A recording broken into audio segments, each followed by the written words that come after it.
ये आ जाएगा इसमें रेड कलर। शुरू करें। बिस्मिल्लाहिर्रहमानिर्रहीम। अच्छा, सबसे पहले तो गुजारिश एक बार फिर कि ये हमारे ग्रुप के यूआरएल का शॉर्ट यूआरएल है, तो आप लोग ग्रुप को ज्वाइन कर लें। ठीक है, कुछ रिक्वेस्ट आ गई हैं लेकिन वो ये है कि इन ट्रांजिशन है तो एक दो दिन में सारी की सारी अप्रूव कर दी जाएंगी। और जो कोर्स कंटेंट्स वगैरह हैं, हमारे लेक्चर की स्लाइड्स हैं, असाइनमेंट्स वगैरह, वो सारी वहाँ पे अपलोड हो रही होंगी। और जमा भी सॉफ्ट कॉपी वगैरह में ही आपको करवानी पड़ेगी। कुछ स्टूडेंट्स की क्यूरी वगैरह थी कि हम हार्ड फॉर्म में लेंगे, सॉफ्ट फॉर्म में लेंगे, क्या प्रोसीजर होगा। तो सिर्फ सॉफ्ट फॉर्म में ली जाएंगी और वो भी वर्ड के फॉर्मेट में, मतलब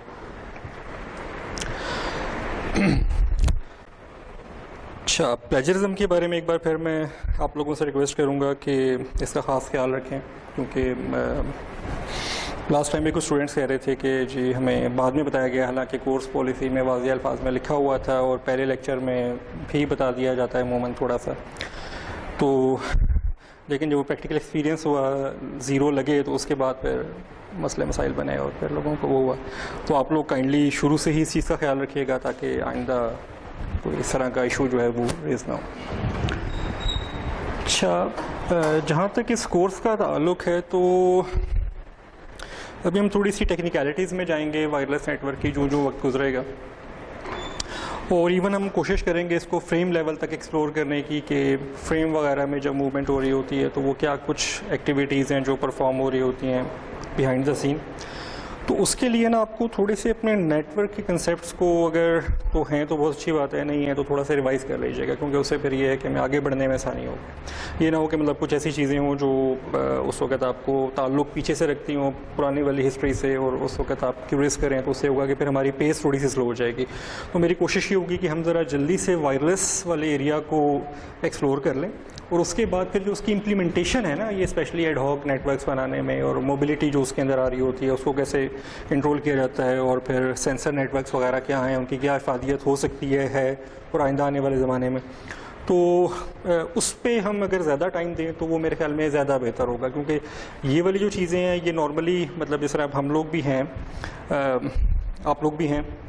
तो हमेशा ज़्यादातर जो लोग हैं वो इम्प्लीमेंटेशन साइड पे इन्वॉल्व होते हैं। मतलब हम लोगों में से बहुत कम किसी को यहाँ शायद पाकिस्तान में रहते हुए चांस मिल रहा हो कि वो बैठ के कोई सिस्को के लिए जो उनके राउटर्स हैं या स्विचेज़ हैं उनके लिए एल्गोरिथम्स लिख रहा हो, ठीक है ना। हम बेसिकली ज़्यादातर उनकी इम्प्लीमेंटेशन साइड में इन्वॉल्व होते हैं कि जी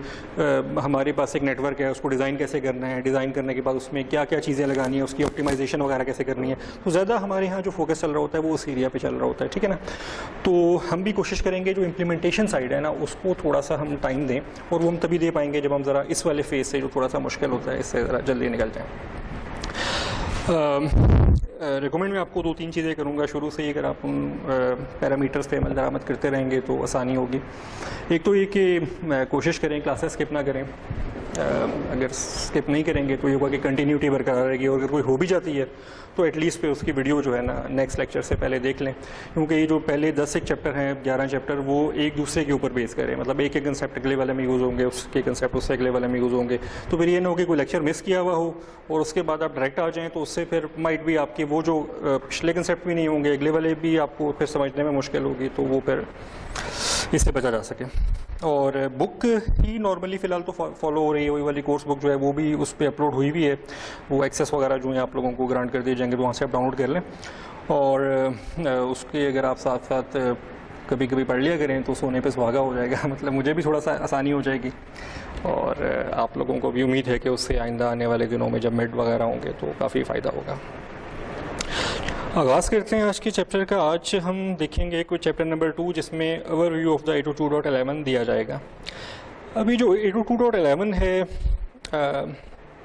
इस वाले चैप्टर में इसकी ज़्यादा टेक्निकलिटीज़ तो नहीं आएंगी, थोड़ा सा हम टच करेंगे कि ये मतलब कैसे काम हो रहा होता है और इनमें क्या क्या चीज़ें हैं। लेकिन इनमें आपसे एक रिक्वेस्ट है कि इन चीज़ों का ख्याल रखें कि जो इसके अंदर टर्मिनोलॉजीज़ बयान होंगी ना, वो बार बार आगे यूज़ हो रही होंगी, ठीक है। तो अगर आज और आज के बाद आने वाले 2-4 दिन में आप इन कंसेप्ट्स को थोड़ा सा जहन में अच्छी तरह से कंधा कर लेंगे, इनग्रेव कर लेंगे, तो उससे फ़ायदा ये होगा कि आइंदा आने वाले दिनों में जब हम यही वाली टर्म्स इस्तेमाल किया करेंगे कि जी फ्रेम के साथ ये हो गया, स्टेशन एसोसिएट हो गया, डिसएसोसिएट हो गया, तो वो आपको क्लियर होगा कि एक्चुअली इसके बिहाइंड प्रोसेस क्या हो रहा है। ठीक है, आज हम वो नॉर्मली वो डेफिनेशन ज़रा सा देखेंगे कि वो क्या होती हैं और उनके मीनिंग्स क्या हैं 802.11 की ज़बान में। अच्छा, हमेशा मतलब हम कोई काम करने लगते हैं तो अगर करने से पहले उसकी थोड़ी सी तैयारी कर ली जाए, उसकी फाउंडेशन बना ली जाए, तो उससे बाद में आने वाले दिनों में काफ़ी फ़वाइद हासिल होते हैं। जिस तरह मकान बनाना हो तो मकान की अगर बुनियादें मजबूत कर ली जाएँ तो फिर उसकी ज़रा लाइफ जो होती है वो काफ़ी प्रोलॉन्ग हो जाती है। हमने जब कोर्स स्टार्ट किया था तो उससे पहले भी मैंने आपसे सवाल पूछा था, मेरे पीछेगा 2 चम्मच ही नहीं डालता कि आपने ये कोर्स क्यों लिया। ठीक है, मतलब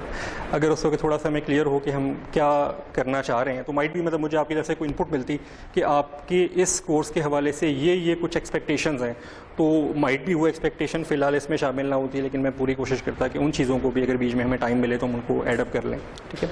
तो यहाँ पर भी हम थोड़ा सा अपनी 802.11 के गर्दो नवाह की थोड़ी सी जो है ना अपनी बेस बनाने की कोशिश करेंगे यहाँ मतलब आज वाले लेक्चर में, और उसकी जो मुख्तलिफ़ तरह के उसकी टर्मिनोलॉजीज़ इस्तेमाल हो रही होती हैं उनको थोड़ा सा देखेंगे कि वो क्या हैं और क्यों हैं। अच्छा, बेसिकली 802.11 जो है ये बहुत ज़्यादा सिमिलर है ईथरनेट से। तो अगर आपके ऑलरेडी मतलब नेटवर्क के कंसेप्ट्स डेवलप हुए हैं और आपको ईथरनेट की वर्किंग का कुछ आइडिया है तो आपको इसमें काफ़ी आसानी होगी, क्योंकि बेसिकली 802.11 जो है वो ईथरनेट ही के कामों को मज़ीद एक्सटेंड करता है। ईथरनेट चूँकि बेसिकली वायर्ड नेटवर्क के अंदर यूज़ हो रहा होता है तो उसके अंदर बहुत सारी चीज़ें मज़ीद एडअप कर दी गई हैं या उसके ऊपर मज़ीद इम्पोज कर दी गई हैं ताकि उसके अंदर मोबिलिटी और इससे रिलेटेड चीज़ों को मज़ीद इनकॉर्पोरेट किया जा सके। तो अगर हमें मतलब उस ईथरनेट की वर्किंग का और उन चीज़ों का आइडिया है, जिस तरह मेरे ख्याल में शायद इस कोर्स की बेस रिक्वायरमेंट थी कि नहीं थी कि आपको नेटवर्क का कोर्स पढ़ा हुआ होना चाहिए, लेकिन अमूमन केस बाज़-औक़ात रिक्वायरमेंट हो भी तो वो बाज़-औक़ात वेव ऑफ कर देता है इस बेस पे कि स्टूडेंट्स थोड़ी सी मेहनत करके उस अपनी कमी को पूरा कर लेंगे। तो उस हवाले से अगर आपका, जिस तरह मैंने पहले भी कहा था कि अगर ईथरनेट के कंसेप्ट्स और नेटवर्किंग के कंसेप्ट हैं और ज़्यादा नहीं, जस्ट 2 लेयर्स, मतलब वायरलेस जितना भी है वो नीचे वाली 2 लेयर्स के ऊपर जो OSI मॉडल की आखिरी 2 लेयर्स होती हैं, फ़िज़िकल और उसके बाद डाटा लिंक लेयर ना, उसी को ज़्यादा खंगाल रहा होता है, उसी से उसकी इंटरफेरेंस चल रही होती है। तो अगर आपको उन 2 लेयर्स का आइडिया है तो that is more than enough. जिस तरह हमारे NIC होते हैं, नेटवर्क इंटरफेस कार्ड होते हैं, नॉर्मल लैन वगैरह में इस्तेमाल होते थे, ये जो वायरलेस के कार्ड होते हैं ये भी तकरीबन उसी तरह काम कर रहे होते हैं। इनका भी एक मैक एड्रेस होता है, वो उसी तरह 48 बिट का होता है, और उसकी जो एड्रेस की असाइनमेंट होती है वो सेम पूल से की जाती है जिस तरह के ईथरनेट के केस में होता है कि उसके भी जो मैक एड्रेसेस होते हैं वो उसी तरह फुली यूनिक होते हैं थ्रू आउट द वर्ल्ड। और उसकी जो आर्प टेबल जिस तरह ईथरनेट के या नॉर्मल वायर्ड नेटवर्किंग में बन रहा होता था और उसके अगेंस्ट लेयर 2 की वो जो मूवमेंट वगैरह हो रही होती थी, तो 802.11 में भी समहाउ इसी तरह की से मूवमेंट हो रही होती है डाटा के पैकेट्स वगैरह की। यहाँ हम थोड़ा सा देखेंगे 802.11 जाने से पहले कि बेसिकली 802 खुद क्या है, ठीक है, ताकि हमें कंसेप्ट हो कि जो 802 है उसके अंदर ये 802.11 कहाँ पे जाके फिट हो रहा होता है। ठीक है, तो 802.11 जो है वो IEEE की 802 फैमिली का एक मेंबर है, एक पूरा एक कोड ऑफ कंडक्ट है कि वो इस एरिया के अंदर किस किस तरह से काम सर अंजाम पाएंगे। और ये जो नीचे फिगर है जो शायद अभी आपको थोड़ी छोटी नज़र आ रही होगी, तो मैं कोशिश करता हूँ कि इसको बड़ा कर लिया जाए।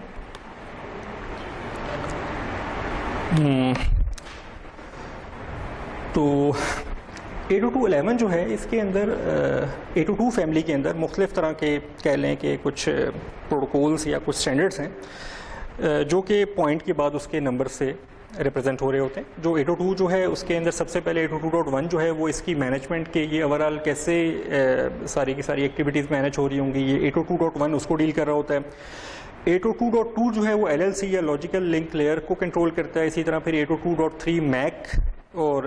फिज़िकल इन दोनों को इनकॉर्पोरेट कर रहा होता है। 802.5 भी जो है वो भी इसी तरह कुछ है, लेकिन इसके अंदर फिर मज़ीद वेरिएशन आना शुरू हो जाती है, मज़ीद एडवांसमेंट आना शुरू हो जाती हैं। इसी तरह फिर 802.11 जो है उसके अंदर मुख्तलिफ़ तरह की, जिस तरह हमने पिछली क्लास में डिस्कस किया था कि हम पहले एक फ़ाइल बनाते थे और उसको डायरेक्ट सेंड कर देते थे और उसके बाद हमने ज़िप का एक एल्गोरिदम लगा के उसका साइज़ रिड्यूस करना शुरू कर दिया। तो इसी तरह जो इसके अंदर भी उन्होंने डिफरेंट तरह की टेक्निक्स इस्तेमाल की और टेक्निक इस्तेमाल करते हुए जो ट्रांसमिशन हो रही होती है उसको मज़ीद से मज़ीद बेहतर बनाते चले गए। तो उस बेहतरी का जो इनकास था वो 802.11 के आगे लेटर्स लगने से नज़र आना शुरू हो गया। लाइक 802.11a जो है वो किसी और तरह से वर्क कर रहा होता था, फिर उसके अंदर मज़ीद उन्होंने बेहतरी लाई तो 802.11b दे दिया, G दे दिया, आजकल N इस्तेमाल हो रहा है। और लास्ट टाइम हमने देखा था AC और AX वगैरह भी 2016 और 2018 तक प्लान हुए हुए हैं कि वो प्रोडक्शन में आम मार्केट में वो डिवाइसेस आ जाएंगी। ठीक है, तो वो सारी एडवांसमेंट, वो सारी बेहतरियाँ जो हैं वो 802.11 मतलब 802.11 जो है वो 802 फैमिली का पार्ट है। और ये जो A B C D G A X A Y चल रहे होते हैं ये बेसिकली 802.11 के अंदर फिर मुख्तलिफ तरह के सब फैमिलीज बनी हुई हैं। अच्छा, इसकी जैसा कि हम पहले बात कर चुके हैं कि 802.11 जो है ये बेसिकली 2 लेयर्स OSI मॉडल के ऊपर फोकस कर रहा होता है, वो है फिज़िकल और डाटा लिंक लेयर। जो नेटवर्क्स होते हैं इसके अंदर मैक और फिज़िकल ये दोनों कंपोनेंट होते हैं और ये हैंडल हो रहे होते हैं। इसमें से जो मैक का काम है वो ये है कि वो ऐसे रूल्स डिफ़ाइन करता है कि जो डाटा आ रहा है पीछे से या एंड पॉइंट से यानी कि क्लाइंट साइड से आ रहा है उसको कैसे मैनिपुलेट करना है और कैसे ट्रांसलेट करना है और कैसे आगे भिजवाना है। ठीक है, आगे भिजवाने से मुराद हम थोड़ा सा डिटेल में भी आगे जाके देखेंगे कि बेसिकली नॉर्मली आप अपने घर वाले भी अगर वायरलेस कार्ड को थोड़ा सा एनालाइज करें तो वो बेसिकली आपकी वायर्ड नेटवर्क से जुड़ा हुआ होता है। ठीक है, तो अब जो वायरलेस के पैकेट होते हैं उनका कुछ और स्ट्रक्चर होता है, उसकी ट्रांसलेशन करना, उसमें से मीनिंगफुल डाटा निकालना, उसको कन्वर्ट करना ईथरनेट के फ्रेम में और आगे वायर्ड नेटवर्क पे भिजवा देना, या अगर वायर्ड नेटवर्क से आपका इंटरनेट का कोई पैकेट वापस आ रहा है, आपका रिप्लाई आ रहा है तो वो ईथरनेट के कोड के मुताबिक स्ट्रक्चर हुआ होगा और उसको कन्वर्ट करना in the form of wireless transmission packet या वायरलेस ट्रांसमिशन के आर्किटेक्चर में, और देन उसको फिर आगे फॉरवर्ड करना आपके एंड पॉइंट या आपका जो स्टेशन है या जो आपका क्लाइंट है उस तक। ये सारी चीज़ें मैक में वो रूल डिफ़ाइन हुए होते हैं कि ये सारे काम कैसे सरअंजाम दिए जाएंगे। और फिज़िकल लेयर जो होती है वो जस्ट ये काम करती है कि उन चीज़ों को कन्वर्ट करती है in the form of radio active waves और देन उसको रेडियो फ्रिक्वेंसी वेव्स और उनको फिर वो भिजवा देती है आगे वायरलेस के थ्रू एंड यूज़र तक। और जो स्पेसिफिकेशंस हैं वो जिस तरह के हम देख चुके हैं कि वो सेकंड नंबर जो 802 के बाद लग रहा होता है उस नंबर से वो जो स्पेसिफिकेशन हैं वो नज़र आ रही होती हैं। फॉर एग्जांपल 802.3 जो है वो CSMA CD को रिप्रेजेंट कर रहा होता है। इस CSMA CD जो है नॉर्मली ईथरनेट के अंदर इस्तेमाल हो रहा था क्योंकि ईथरनेट के अंदर अब सारी की सारी स्विचिंग हो रही होती है, वो ब्रिजेस वगैरह हब्स वगैरह तो ख़त्म हो चुके हैं ऑलमोस्ट, और उसमें ये होता है कि दोनों एंड पे एक ही नोड होती है, मतलब एक साइड पे स्विच होगा और एक साइड पे आपका अपना कंप्यूटर होगा। तो वहाँ पे कुलियन जो है वो बड़ी आसानी से कंट्रोल की जा सकती है, मतलब उसके चांसेस निस्बतन काफ़ी कम होते हैं। दोनों के पास ही चांस होता है कि या तो वो उधर से अपना पैकेट भिजवा देगा या ये इधर से पैकेट भिजवा देगा जो आपका क्लाइंट है। स्विच और क्लाइंट के दरमियान ही ये मुकाबला हो रहा होता है। तो उसमें कुलियन होने के चांसेस, कुलियन किसको कहते हैं कि अगर बिलफर्ज देखें मेरे पास एक कंप्यूटर है जो कि किसी वायर से जुड़ा हुआ है स्विच के साथ, ठीक है, तो एक एंड पे मेरा पीसी पड़ा होगा और एक एंड के ऊपर स्विच पड़ा हुआ होगा। अब इट इज़ क्वाइट पॉसिबल कि इधर से मैं डाटा भिजवाऊँ, मतलब मेरा कंप्यूटर जो है वो लाइन के ऊपर करंट की फॉर्म में बिट्स भेजना शुरू करे और एट द सेम टाइम उधर से वो भी जनरेट कर दे, अपना जो स्विच है वो भी डाटा रिप्लाई का कोई पैकेट जनरेट कर दे ना। तो होगा ये कि वो दोनों करंट जब आपस में मिक्स होंगे तो उनकी वैल्यूज़ बदल जाएंगी ना, तो वो डिटेक्टेबल नहीं रहेंगे प्रॉपर। मतलब माइट भी देखें मैं यहाँ से 0 बिट भेज रहा था, इसका मतलब है कि इस वक्त लाइन के ऊपर मैं कोई करंट नहीं भेज रहा, और सेम टाइम में स्विच वाली साइड से वो 1 भेज देता है तो करंट आ जाएगा लाइन में, तो क्लियर नहीं होगा कि इधर 1 आना था 0 आना था। ठीक है, तो ऐसी सूरत में कुलियन को डिटेक्ट कर लिया जाता है और डिटेक्ट करने के बाद उसके फिर काउंटर मेजर्स होते हैं, उसको कंट्रोल कर लिया जाता है। लेकिन वहाँ पे चांसेस या प्रोबेबिलिटी बहुत कम होती है क्योंकि पार्टिसिपेंट नॉर्मली सिर्फ 2 होते हैं, एक आपका कंप्यूटर होता है और एक स्विच होता है, या एक मतलब क्लाइंट साइड होती है और एक स्विच वाली साइड होती है। लेकिन जो वायरलेस है ना, इसके अंदर तो जो भी उस विसिनिटी में स्टेशंस कह लें या पॉइंट्स कह लें या क्लाइंट्स कह लें, लाइक मैं मोबाइल पे हूँ, आप लैपटॉप पे हैं, उन्होंने कोई और चीज़ मतलब यूज़ कर रहे हैं, तो अब उनमें से कोई भी किसी भी वक्त ट्रांसमिशन कर सकता है। तो अब माइट भी अगर इस वक्त इस कमरे में एक वक्त में 20 बंदे बैठे हुए हैं या 20 पॉइंट्स हैं, तो वो 20 में से 15 एक ही वक्त में ट्रांसमिशन स्टार्ट करते, तो यहाँ पे कोलिजन की प्रोबेबिलिटी बहुत ज़्यादा है निस्बतन लैन या वाइड वाले केस में ना। तो यहाँ पे फिर इसको कोलिजन अवॉइडेंस एक टर्म होती है। तो वो वाली चीज़ें या वो वाले रूल्स या वो वाले एल्गोरिदम इस्तेमाल किए जाते हैं कि जिसमें हम वायरलेस में कोलिजन को अवॉइड करते हैं, ठीक है। उसके डिफरेंट तरीके हैं। तो बहरहाल 802.3 जो है वो कोलिजन डिटेक्शन के लिए जो एल्गोरिदम बने हुए हैं उनकी स्पेसिफिकेशन है सारी कि वो काम किस तरह किए जाएंगे। 802.5 जो है वो टोकन रिंग स्पेसिफिकेशन है। 802.2 जो है वो LLC या लॉजिकल लिंक लेयर को कंट्रोल कर रहा होता है कि वो जो लोअर लेवल के ऊपर लैन की टेक्नोलॉजी है वो कैसे काम करेगी, उसकी क्या स्पेक्स होंगे, क्या कंट्रोल्स होंगे। और मैनेजमेंट के जो फीचर्स हैं 802 के वो सारे के सारे 802.1 में जो है वो एक्सप्लेन किए जाते हैं। और उसके फिर डिफरेंट सब टाइप हैं, D है, Q है, वगैरह वगैरह। तो 802.11 जो है वो सिर्फ एक लिंक लेयर एक्सटेंशन है जो कि बेसिकली 802.2 जो है जो कि LLC है उसकी मज़ीद एक्सटेंशन कर दी है in the form of wireless, ठीक है। मतलब 802.2 जो है वो लॉजिकल लिंक लेयर के ऊपर डाटा कैसे आएगा जाएगा, क्या क्या उसके ऊपर कंट्रोल्स होंगे, उन सब चीज़ों को एक्सप्लेन कर रही होती है। और फिर 802.11 जो है वो उसको मज़ीद एक्सटेंड कर लेती है कि वायरलेस के केस में जो एक्स्ट्रा चीज़ें एडअप हो रही हैं वो किस तरह से मैनेज हो रही होंगी। अच्छा, इसके अंदर दो तरह की इनिशियली फ़िज़िकल लेयर्स उन्होंने इंट्रोड्यूस करवाई थी। एक FHSS frequency hopping spread spectrum और दूसरी थी फ़िज़िकल लेयर और डायरेक्ट सीक्वेंस स्पेक्ट्रम। इन दोनों की बेस के ऊपर जो है इनिशियली हमारा जो वायरलेस का जो स्टैंडर्ड था 802.11 वो इवॉल्व हुआ था। मतलब एट दैट टाइम उन्होंने ये दो एल्गोरिदम, ये दो टेक्नोलॉजीज इस्तेमाल करते हुए उन्होंने इसकी स्पेसिफिकेशंस बनाई थी कि मैक लेवल के ऊपर ये चीज़ें कैसे कंट्रोल होंगी और फिर वो कैसे ट्रांसफॉर्म होंगी in the form of radio packets और देन वो फिर कैसे इशू होंगी टूवर्ड्स द क्लाइंट, या अगर वाइस वर्सा रिसीव हो रही होंगी तो वो कैसे आएंगी और क्या मैनेजमेंट होगी उसकी। उसके बाद उन्होंने मज़ीद उसके अंदर मज़ीद जिस तरह हमने देखा कि उसके अंदर एडवांसमेंट आती चली गई, तो फिर उन्होंने डिफरेंट तरह के मज़ीद एल्गोरिदम्स कह लें या मज़ीद वे ऑफ डूइंग थिंग्स कह लें वो इंट्रोड्यूस करवा लिए और वो फिर B, G, N वगैरह वगैरह की फॉर्म में आना शुरू हो गए।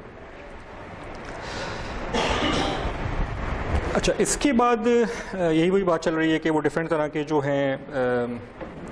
जो स्पेक्स मज़ीद ऐड होती चली गई, वो फिर मुख्तलिफ तरह की टेक्नोलॉजीज़ को इनकॉर्पोरेट करते चले गए। जैसे 802.11a में उन्होंने OFDM इंट्रोड्यूस करवा दिया, फिर G के अंदर उन्होंने B की कंपैटिबिलिटी भी दे दी, लेकिन उसकी वजह से कुछ इश्यूज़ आना शुरू हो गए कि जिस वक्त B और G दो तरह के यूज़र एक ही नेटवर्क पे आ जाते थे कि जिसमें से कुछ स्टेशन जो हैं वो B इस्तेमाल कर रहे हैं और कुछ स्टेशन G इस्तेमाल कर रहे हों, तो उसकी वजह से G वालों को भी थोड़ा सा लोअर लेवल पे आके काम करना पड़ता था, तो उनकी थ्रूपुट थोड़ी सी डाउन हो जाती थी, क्योंकि ओवरऑल नेटवर्क जो है उसकी फिर वो जो मैक्सिमम बैंडविड्थ होती है वो थोड़ी सी डाउन करनी पड़ती थी पुराने क्लाइंट्स को या 802.11b वालों को सपोर्ट करने के लिए।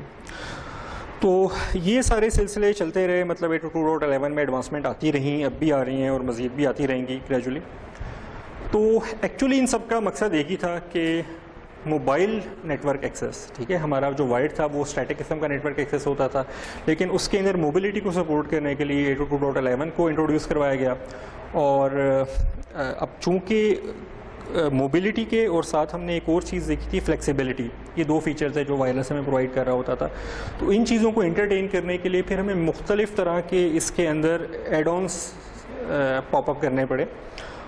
और उन एड-ऑन्स की वजह से ये जो 802.11 है ये अच्छा खासा कम्प्लेक्स होता चला गया, इसकी जो स्पेसिफिकेशंस हैं। और इनमें से कुछ चीज़ों को हम आगे जाके मुख्तलिफ आने वाले चैप्टर्स में एक्सप्लोर करेंगे कि ये सारे काम कैसे सर अंजाम पा रहे होते हैं। वही बात लिखी हुई है कि अब इसके अंदर जो फिज़िकल लेयर होती है, जैसे ईथरनेट में वायर्स इस्तेमाल हो रही होती हैं, नेटवर्क केबल इस्तेमाल हो रही होती हैं वाइल्ड एरिया नेटवर्क के केस में, वाइल्ड नेटवर्क के केस में, तो इसी तरह इसके अंदर IEEE के 802.11 में नॉर्मली यूजुअली रेडियो वेव्स इस्तेमाल हो रही होती हैं। इसके अलावा भी जिस तरह हमने कल देखा था कि उसमें लिखा हुआ था कि इन्होंने कुछ और तरह के लाइक इंफ्रारेड वगैरह को इस्तेमाल करने की कोशिश की थी, लेकिन लाइट की इस वजह से कि वो ओपीक चीज़ों में से पास ऑन नहीं हो सकती,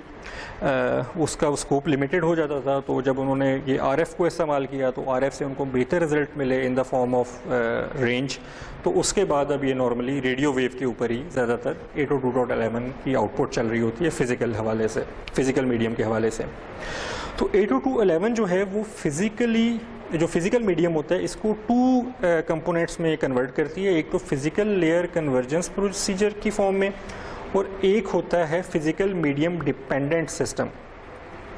इसमें से जो PLCP है ये basically as a boundary act कर रहा होता है फिज़िकल और मैक या जो लॉजिकल लेयर होती है, डाटा लिंक लेयर होती है, उसके दरमियान में। मतलब ये एक बाउंड्री होती है। यहाँ से आगे फिर कन्वर्जन स्टार्ट होती है कि कैसे वो जो पीछे से पैकेट आया हुआ है वो इनकोड होगा, और इनकोड होने के बाद फिर रेडियो पैकेट्स की फॉर्म में आहिस्ता आहिस्ता वो एयर में ट्रांसफ़र होना शुरू हो जाएगा। इसकी यहाँ पे स्नैप भी दी हुई है जिसके अंदर ये बता रहे हैं कि ये डाटा लिंक लेयर है, फिज़िकल लेयर है।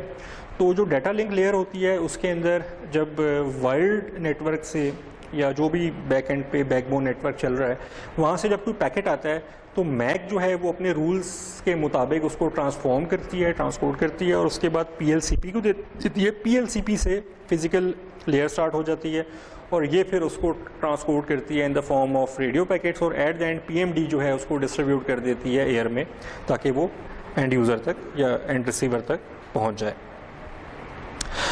ये तो था सारा थोड़ा सा ना 802.11 या 802 फैमिली के अंदर 802.11 का क्या मुकाम है और उसके डिफरेंट तरह के जो पॉइंट्स हैं लाइक G है, A है, B है, N है वगैरह वगैरह क्या है।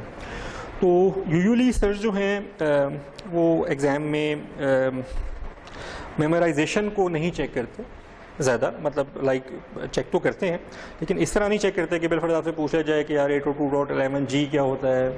वगैरह वगैरह, ठीक है। मतलब ये हाँ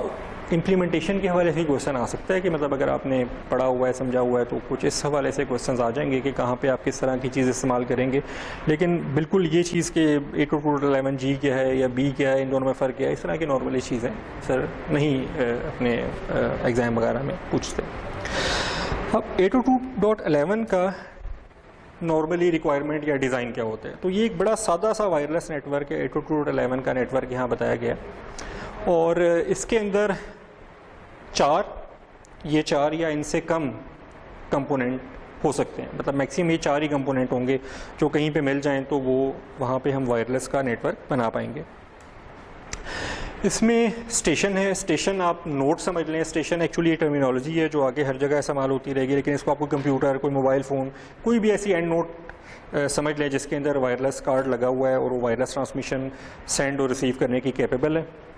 उसके बाद एक वायरलेस का मीडियम चाहिए होगा जो कि 802.11 के केस में रेडियो फ्रिक्वेंसी वेव्स होता है, ठीक है। एक एक्सेस पॉइंट है, वो क्या चीज़ है वो भी हम देख लेंगे, और एक पीछे डिस्ट्रीब्यूशन सिस्टम है जो कि आपके एक्सेस पॉइंट को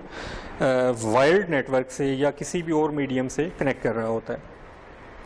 अच्छा, 802.11 का नेटवर्क होने के लिए ज़रूरी नहीं है कि ये चारों चीज़ें होंगी तो तब ही आपका 802.11 का नेटवर्क बन सकेगा। ये उसका एक सिनेरियो है। दूसरे सिनेरियो में इसमें से काफ़ी सारी चीज़ें ना हों, सिर्फ स्टेशन और वायरलेस मीडियम ही हों, तो तब भी हम एक नेटवर्क बना सकते हैं जिसको एडहॉक नेटवर्क कहा जाता है। एडहॉक नेटवर्क में AP और ये डिस्ट्रीब्यूशन सिस्टम निकल जाते हैं, सिर्फ स्टेशन और वायरलेस मीडियम रह जाता है, ठीक है। और दूसरी तरह का नेटवर्क जिसकी हम डिटेल अभी थोड़ी सी आगे जाके देखेंगे अगली स्लाइड्स में, उसमें आपको ये चारों कंपोनेंट चाहिए होते हैं प्रॉपर फंक्शन करने के लिए। अच्छा, नेटवर्क बनाए जाते हैं to transfer data between stations या बिटवीन नोड्स या बिटवीन कंप्यूटर्स, ठीक है। और जो हमारे यहाँ मतलब 802.11 के अंदर हमारे यहाँ से मुराद है